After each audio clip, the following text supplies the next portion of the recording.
This video and the associated handout is for MS Interpreter for correlating structure to MS-MS fragment ions, and is part of my Accurate Mass LC MS-MS Basic Introductory course.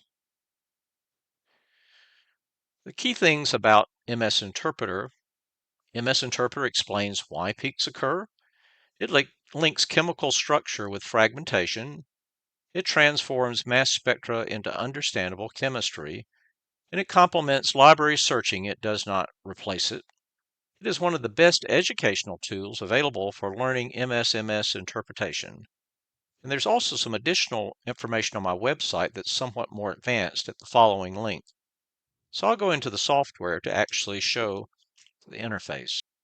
You can enter MS Interpreter from lots of different places within the program, but what is required is you have to have a spectrum and you have to have a structure that's correlated with it, that's included with it in the display that you see.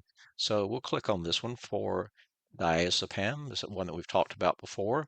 You can see it does have a structure associated with it, so you should be able to select it with the left mouse button, and they then say Send to MS Interpreter.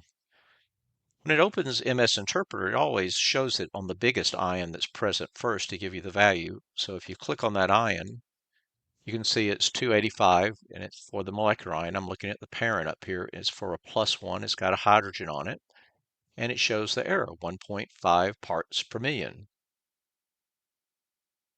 Then if you click on another ion, the same thing. It'll tell you the 257 is this ion minus carbon monoxide, again with a very low error.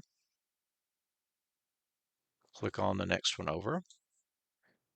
Notice up here now it says 1 of 2. It has 2 proposed structures for that. To see the second, you can't just click on the ion. You got to go up to the little tick mark, click on it again, and you'll see 2 of 2. So it'll draw it with this loss here plus a CO. I kind of like the first one better, so I'll click again and it goes back to 1 of 2. These little white, usually if something's in black, it knows what it is. If it's yellow or red, it's probably some type of rearrangement ion. And things that are in white, it does not know what they are. And it looks like the white is very big here, but that's a little bit misleading from the display. So because of the resolution of the spectrum, it has some problems with that. So I'm just boxing it. And now you can see that white is actually just a very small ion next to it. For some reason, it makes it look very large. To get back to the condensed display again, I'll double left click. The other thing you can do here if you want to, you can circle your own spectra and see what they are. So that'll tell you that's 103, but it doesn't give you the ion because it's not in the spectrum. It showed up down here with this little yellow mark. It didn't have it in the spectrum, but you can draw your own circles around the compound to get the fragmentation. You always need to make sure when you come in that the options are set up right. Sometimes it gets confused and has ionized, and that's for electron ionization. You need to have protonated if it's positive ion spectrum. You need to do deprotonated if it's a negative ion MS-MS. So be sure that's okay. Just checking.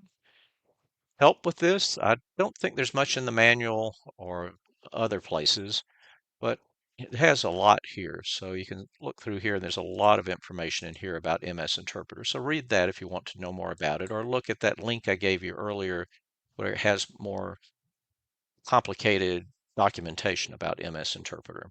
So that's one way to get into MS Interpreter. Let's do another. If we go to libsearch, is where we do our alternate searches when we want to know more than one entry. You can click it here and you select it with your left mouse button and then right click and say Send to MS Interpreter.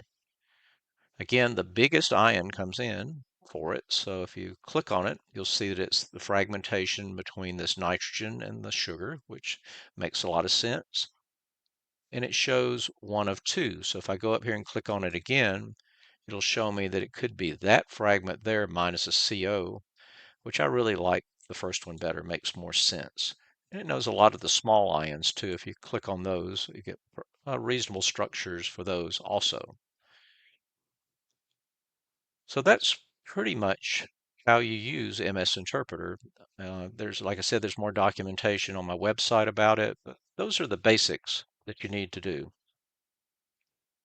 Good day.